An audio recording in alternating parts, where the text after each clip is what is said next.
আমি জানতাম না রে ইটি পাথরে গড়া তোমার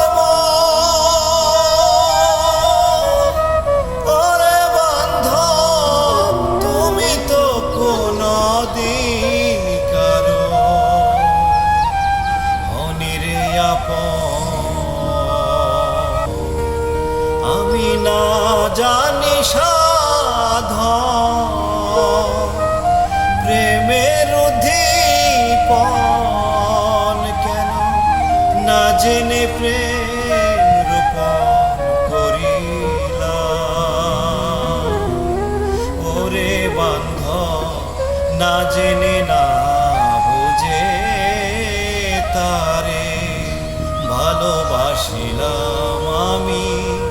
না জেনে না বুঝে তারে ভালোবাসিলাম ভুল করে আমি ভুল মানুষের সনে কেন জীবনটারে জড়াতে চাইলাম ওরে বান্ধব না জেনে না বুঝে তারে ভালোবাসিলাম আমি না জেনে না বুঝে তারে ভালোবাসিলাম।